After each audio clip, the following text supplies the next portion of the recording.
is now all about what it means to be a woman post prophylactic surgeries, post double mastectomy, post bilateral salpingo-oophorectomy, which means I no longer have my natural breasts. I no longer have my ovaries and fallopian tubes. ...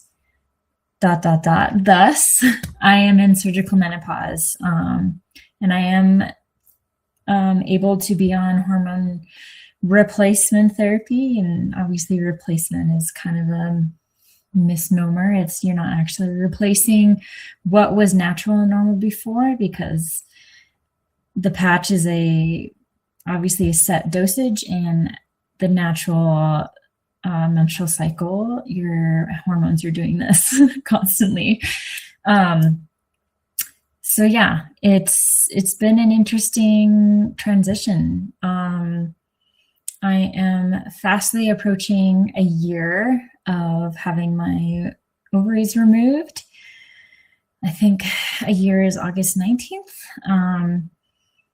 And I am not where I wanted to be or thought I would be post-surgery in terms of returning to sport and feeling strong and durable in my body. There's a lot that I've had to learn on my own through trying to find books or listen into certain podcasts or an article here and there, but also trial and error, right? I think the education is the foundational layer, and then trying things that actually works for me, because it's going to be different for every person. Every person that has to deal with menopause, there's an enormous spectrum on what that could mean for them. And obviously, I am the case of being in surgical menopause at age 37. I was 36 when the surgery happened. But yeah, I guess I'm just trying to see if that is of interest to folks on the internet, to those that follow me currently. Thank you. I think I would still like to share poetry, but I don't know. I haven't been as intimate with my writing lately, in the sense that the medium is purely in the written form, and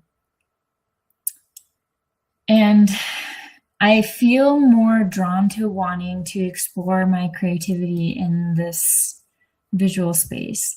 And my first stab at that was my film Ofrenda, which I'm really proud of. There are always going to be things that I wish were different, and obviously the director was also the editor, and their vision for my story is going to be inherently different than how I would have done certain things. But it's that's the give and take, right? The collaboration. I'm a little disappointed that the film wasn't able to be shared more broadly, or submitted to more festivals. And obviously, I kind of have taken a back seat in trying to nag the powers that be, the director and the producer and all that.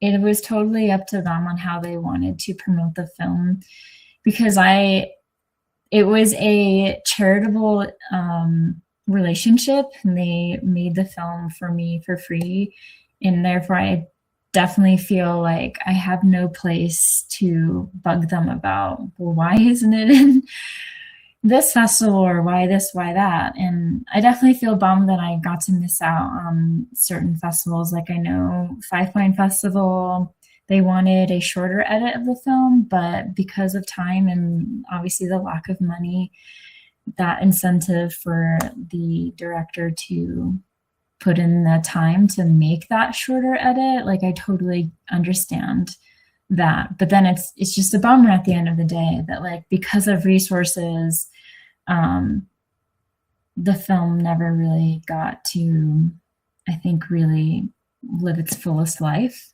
in the festival circuit. But that's in the past now. I can only look forward. I do want to tell the sequel of that story. And obviously that has a lot to do with who I am now and what does it mean for me to reapproach being an athlete, but within this very physiological context, right? So do I have to... I actually wrote a whole film synopsis. Maybe I should just read the film synopsis. Let me pull it up really quick. Google Drive. I kind of had a working title of Unearthed, but the un is in parentheses.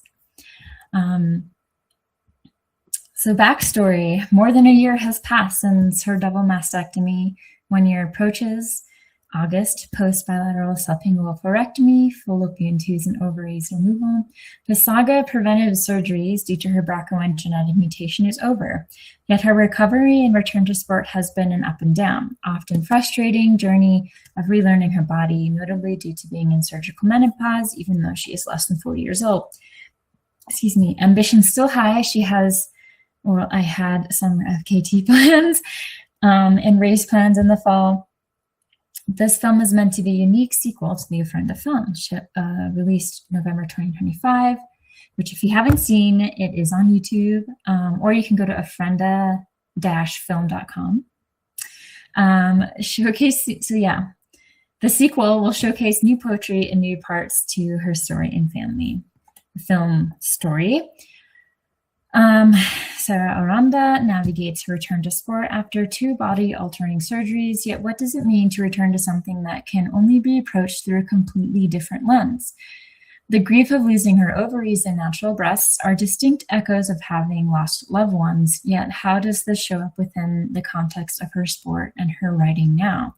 She navigates alpine terrain, attempts FKTs, seeks family and community, and races in 2026, all with the complexities of having a numb chest and being in surgical menopause, despite mentally still wanting to occupy a past body that is no longer real. We possibly get to see more of her family story, notably her dad. I mean, these are avenues or potential tangents in the story that I don't know if they could actually make. Who knows? These are just hypotheticals. It would be amazing to include more of a focus on my dad, because the first Ofrenda film was obviously heavily focused on aspects of my mom. Sarah's growing relationship with Mexican roots, language, and culture. Perhaps we get to even meet her brothers, contemplating all the while the role of masculinity and myth-making in her story and lineage. We possibly get to see a region of the Mojave Desert that once epitomized her childhood wonder and furthers the telling of her creation story. We get to see her celebrate her mom's birthday, August 17th, 17 years after her death. Originally, I wanted to attempt an unsupported FKT during that time, but with my timeline, I am going to have to postpone that. But it would be an FKT attempt deep into the Wamanoche Wilderness. In September, however, we get to see her race at Mammoth Trail Fest with the long-range ambition of catching the eye of certain sponsors and proving her worth as an athlete in a kind of maybe reproving, because as some of you may know, I was a sponsored athlete in 2024. So in a sense, I am trying to return to that realm. But yeah, are these once held ideals and ambitions even possible to regain? Or must she come to terms with this new version of herself in the future that it may or may not transpire? What is her story now? Is she trapped within grief and a body longing, or is she able to free herself from the cycles of her own genetic story? Through her writing, music, collaboration, and the lore of people, place, and body, do we see more clearly Sarah's lineage of vanishing things, and how, much like caving out earth for a seed, do we now await witness what she has perhaps always been meant to be. Yeah, so I think with these creative projects, ambitions are always freakishly high, but I do feel truly drawn to wanting to explore more of the film world, and how ambitiously creative I want to be and innovative, and I want to make films that no one has ever seen before. And Ofrenda was a huge testament to that. I'm really proud of how different the film is. Like, it is, in my mind, something that I had never seen before, and hopefully others reflect that too. Yeah.